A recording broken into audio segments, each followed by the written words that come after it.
ध्यान से सुनो।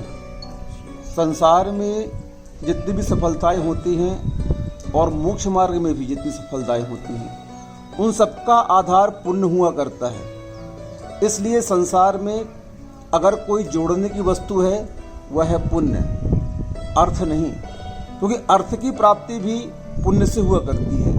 आप लोग थोड़ा समझने का प्रयत्न करें, क्योंकि वर्तमान में जो कुछ भी सफलताएं संसार की प्राप्त हो रही हैं उनका मुख्य आधार पुण्य का अर्जन ही है। और जितनी भी असफलताएं हो रही हैं वो हमें ये बता रही हैं कि आपके जीवन से पुण्य समाप्त हो रहा है और पाप का उदय आपके जीवन में आ रहा है। इसलिए असफलताओं को देख कर के सफलता प्राप्त करने के लिए हमें धर्म की ओर लौट कर आना है।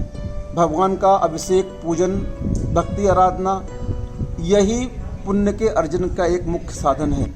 इसलिए आप थोड़ा समझदार बने, विपत्ति को लक्षण मान करके, उसे पुण्य का अभाव मान करके पुनः उस पुण्य को प्राप्त करने के स्थान देवालय में आए, भगवान का अभिषेक पूजन करें। यही एक मात्र उस पाप को काटने का रास्ता है और कोई भी उस पाप को समाप्त नहीं कर सकता। धर्म के क्षेत्र में भी मोक्ष की प्राप्ति इस पुण्य के माध्यम से होती है।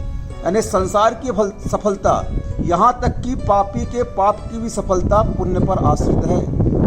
क्योंकि पापी पाप करने में सफल कब होता है? जब पुण्य उसके पल्ले में रहेगा, नहीं तो क्या होगा परिणाम? कहने की आवश्यकता है नहीं, पुलिस आएगी, पकड़ करके ले जाएगी। तो पापी के पाप की सफलता भी पुण्य पर आश्रित है। संसार के सभी पदार्थों की प्राप्ति भी पुण्य पर आश्रित है और मोक्ष मार्ग में मोक्ष की प्राप्ति भी पुण्य के आश्रित है। और उस पुण्य को अर्जन करने का मात्र एक ही साधन है, केवली प्रणतम धम्मम शरणम पवज्जा।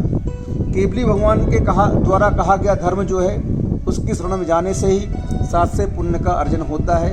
इसलिए आप लोग उस पुण्य का अर्जन करें जो संसार का भी वैभव दे और साथ में आपको मोक्ष मार्ग में भी आगे बढ़ाए। आशीर्वाद।